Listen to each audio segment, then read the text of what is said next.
का नाम तो अवश्य सुना होगा। आज हम उनके व्यक्तित्व के मानवीय गुणों की चर्चा करेंगे। अयोध्या के राजा दशरथ के तीन रानियां थीं।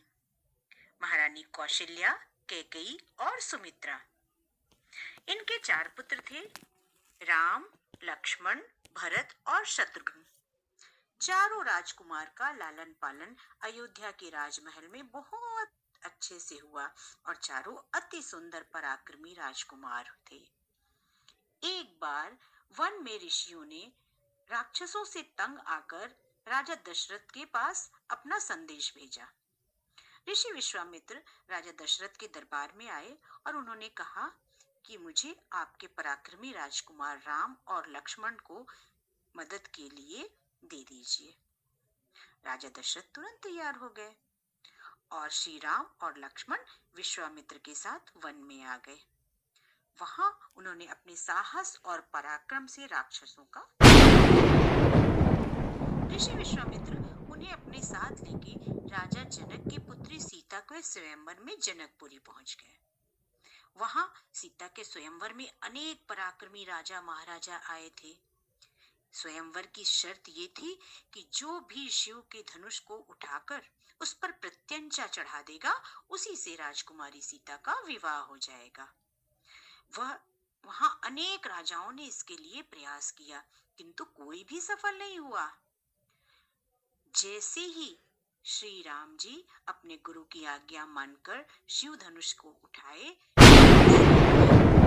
शिव धनुष गड़गड़ गड़गड़ गड़गड़ाहट की आवाज के साथ टूट गया और चारों ओर से पुष्प वृष्टि होने लगी। श्री रामचंद्र जी का विवाह सीता जी के साथ संपन्न हुआ। इस तरह से राजा दशरथ ने अति प्रसन्नता के साथ अपने चारों पुत्रों का विवाह राजा जनक की राजकुमारियों के साथ किया और अयोध्या नगरी आ गए। राजा दशरथ के चारों राजकुमार और उनकी बहुएं आनंद पूर्वक राजमहल में रहती थी। राजा दशरथ ने सोचा कि अब मैं वृद्ध हो गया हूँ, तो क्यों न मैं बड़े पुत्र श्री राम का राज्याभिषेक कर दूं। उन्होंने अयोध्या नगरी में ये खबर फैला दी। चारों ओर लोग प्रसन्नता से नाच उठे।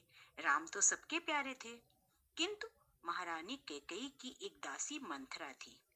उसने रानी कैकेयी को भड़का दिया कि क्यों न तुम भरत के लिए राजगद्दी मांग लो, वो तुम्हारा पुत्र है, और राम को वनवास भेज दो।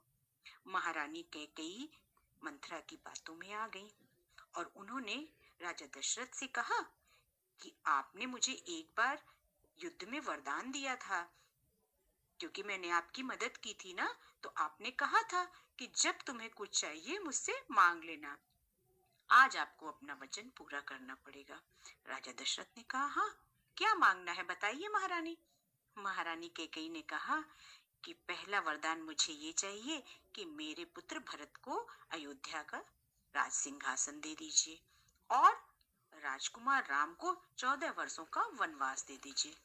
यह सुनते ही दशरथ जी दुख से व्याकुल हो गए, किंतु श्री राम ने जब सुना तो उन्होंने पिता के वचन की रक्षा के लिए वन जाना स्वीकार कर लिया और वो प्रसन्नता पूर्वक वन को निकल पड़े। उनके साथ सीता जी और लक्ष्मण जी भी वनवासी हो गए।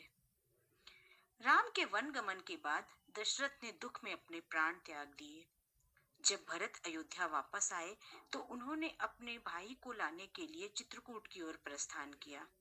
उन्होंने राम भैया को बहुत मनाया, लेकिन राम जी ने भरत को गले लगा के समझाया कि मैं तो पिता की आज्ञा मानकर वन आया हूँ, मुझे वनवास की अवधि पूरी करने दो, फिर मैं वापस अयोध्या आ जाऊंगा। भरत अपने भाई की आज्ञा मानकर अयोध्या आ गए। श्री रामचंद्र जी ने वन में अनेक लोगों से मुलाकात की।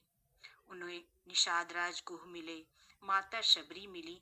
सबके साथ श्री राम का प्रेम और मित्रता का व्यवहार था।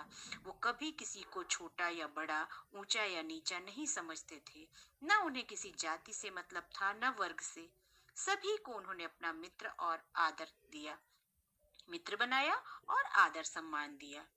इस प्रकार आगे के वनवासी जीवन में वो पंचवटी में रहने लगे।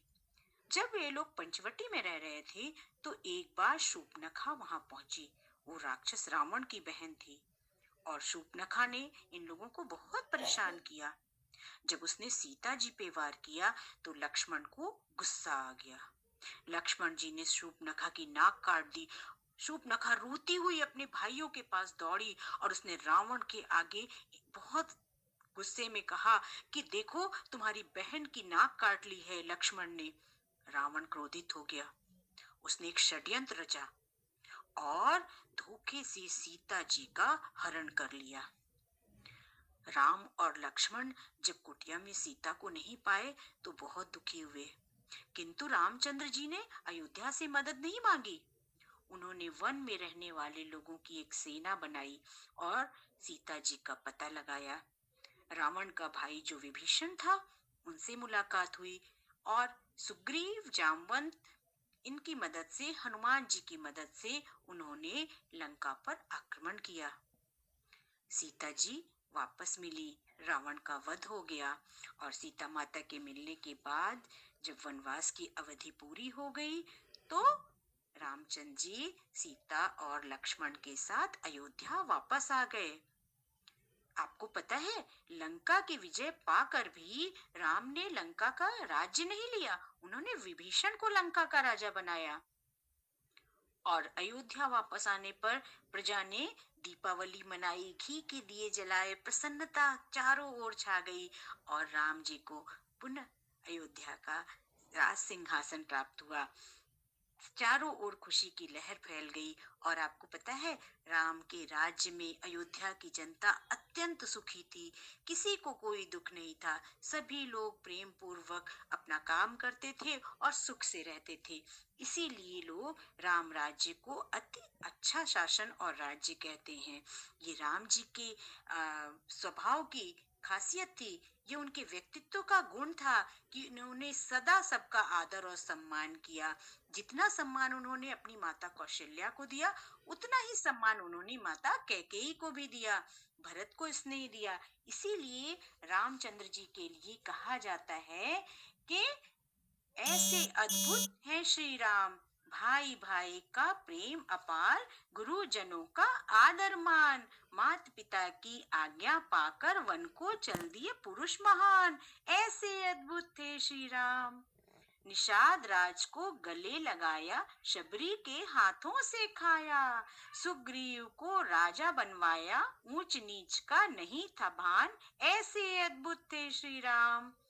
रघुकुल की थी रीत निभाई, हनुमान की भक्ति पाई, विभीषण को दे दी लंका, नहीं हृदय में कोई शंका, प्रजाजनों का रखा ध्यान। ऐसे अद्भुत थे श्री राम, ऐसे अद्भुत थे श्री राम।